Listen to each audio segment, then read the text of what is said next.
He played 14 years in the NBA, three-time first-team All-NBA defense. He's Tony Allen. He's brought to you by Mercedes-Benz, the best or nothing.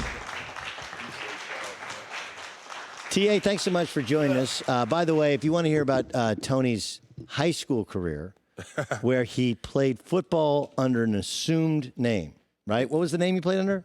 I don't remember. You don't remember the name? I don't remember. Played it because he wasn't academically eligible, so they gave him somebody else's name to play football at his first high school. You can download the All Ball podcast with me and Tony Allen. We went for like an hour, and the stories are spectacular. There ain't no mystery in the history. There is no mystery, but your history isn't known to everybody, and No. we brought some of that out. You're still involved with the Grizzlies, with their G League team. You get a chance to see Ja Morant. And as much as Zion is breathtaking and the 10 games we've seen him, he's been as good as advertised. What's the ceiling for Ja Morant? Sky's the limit, I believe. Here's a guy, man, that's very poised.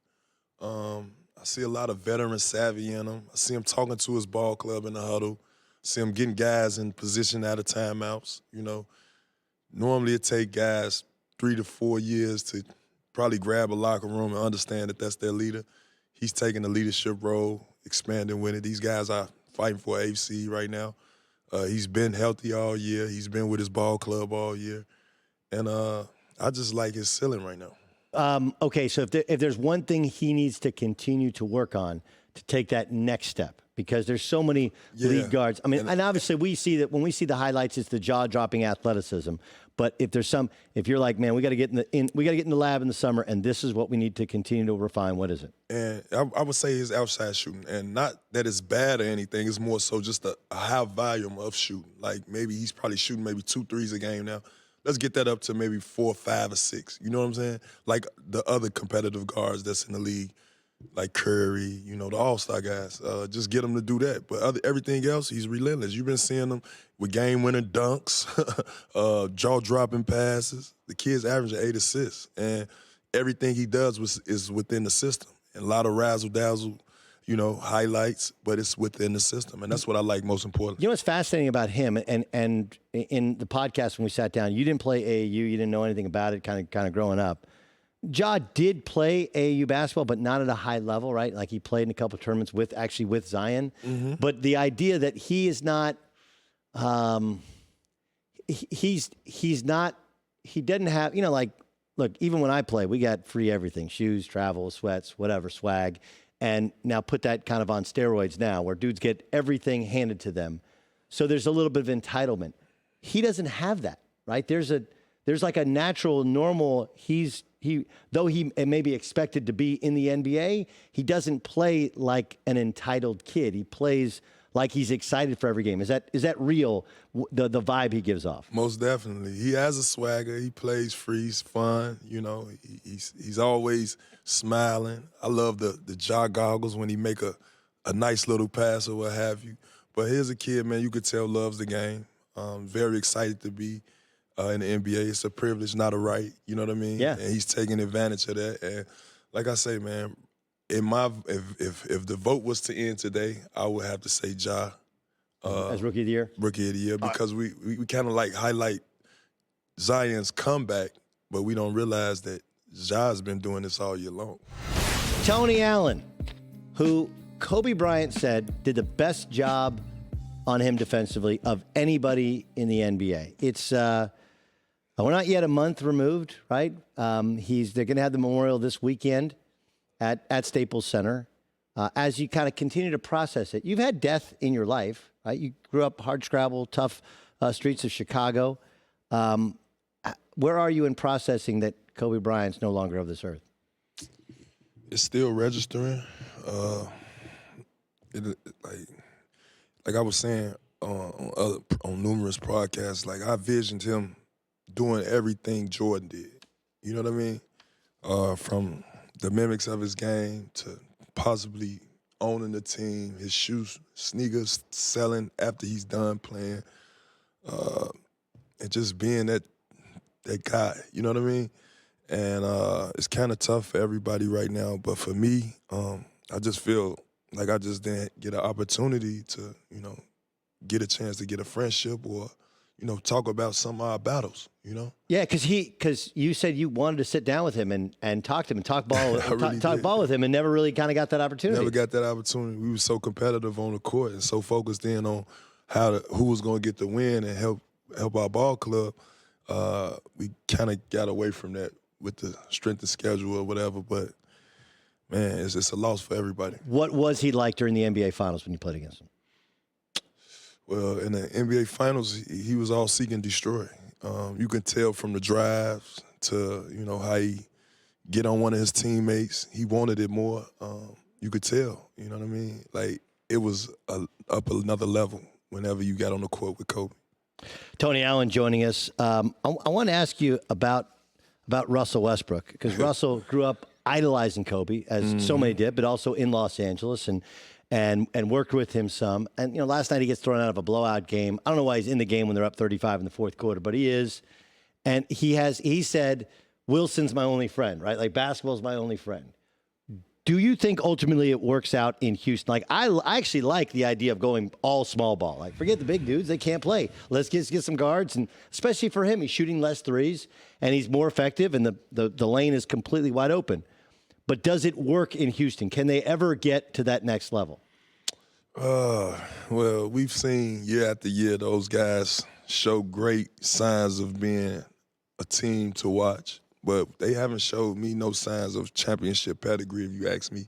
When I look at teams like the Warriors, you see a lot of continuity on the offense. They moving, passing the ball.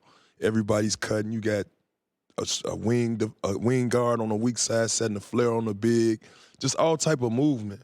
When I watch the Rockets, I don't see that. I see one guy puts his head down, dribble, jump in the air, and look for one of the corner guys for the three. After a while, in the playoffs, we study film, we watch film. You get accustomed to what they're trying to do. And I think that lightens up the load for the defense. And I don't think they can win games like that. The Clippers have some guys which I'm sure you like, Pat Bev. Everybody likes Pat Bev, right? Some junkyard dogs the way you played. Now they went and got another one. They went and got Reggie Jackson, okay? But is there a too many guys like that problem, right? When you have too many guys that have fought. Like, look, Reggie was a bench player in Oklahoma City, wanted his own team, got his own team and a new contract in Detroit, right? And now all of a sudden he's going to have to go back to being a bench guy and to getting fewer minutes. They have a lot of guys that want it really bad, but could there be too many dudes like that with the Clippers? No, not necessarily. If you got a ball club that everybody understands their role, and Doc Rivers is a coach for sure. One thing for sure, two for certain, he gonna get some role defined within his ball club, and I know that from playing with him. But if Reggie want to expand his career from this point on, I think he should be coming in thinking, okay, when I come in the game, we either gonna build a lead or it's gonna stay the same. Like, he's not trying to do too much. Being a piece to a puzzle is a mindset. You know what I mean? Yes. You got to be ready to come through on your part of the deal. But it seems to be increasingly difficult because you don't have Paul George all the time. You don't have Kawhi Leonard. So your role is going to be different night in, night out, right? Some nights on back-to-backs, you might get to play a ton. When the two stars are back, you might not get to play. I understand, like, once you understand, accept, and buy into your role, but he didn't have a preseason, he didn't have a first half of the season, and the roles changed throughout the second half of the season because those guys aren't there. That makes it increasingly difficult even for Doc to assign those roles because they change night to night. Yeah, and that's where the professionalism come in. I remember in 2008 we won the championship. P.J. Brown, he came in just sitting at the house. He came in, got in shape. Some nights he didn't play. Some games we blew people out, he got in. Some game we were losing, about 30 he get in. But it's all about getting yourself acclimated, being a professional, and understanding what your piece is to the puzzle. Joel Embiid had a great night last night. Ben Simmons didn't play, and he said, like, part of his mentality is trying to be the show that he's the best player in the world. I think he might be the most talented dude in the league, like a 7-footer. Did you see the Euro step he put on last night? He traveled. He did travel, but still, just the dexterity he has for a dude that big to move like that, shoot, defend the rim. True that. Is it Simmons? What holds him back from doing this more consistently? Now, me being a non-shooter, I can understand why they trying to put it on Simmons and all this stuff. But these guys, I believe, are great together. It's just going to take a little bit of one of these guys being the most dominant. Like, who wants to demand the ball more and feel like we're going to take it on my shoulder? Ben Simmons is not the problem. I want to say that now. He kind of got a little Tony Allen in him. You know, you pass the ball, go in the corner, or get in the dunker spot, which you could still be creative. You could get offensive rebounds. You can get your team extra possessions. And I think they could be well, but they just got to get out of the hoopla. Just don't worry about what's going on out there. He just got to get down in that block, bang, bang, bang, bang, and do the jump hooks, right, left hand, until that stop. Then you get out there on that three and start shooting them threes. But if he could do this at a high level consistently, greatest big man in the league. Let me ask you about the Lakers. They can't get Darren Collison to come out of retirement. They thought they were going to. They don't trade.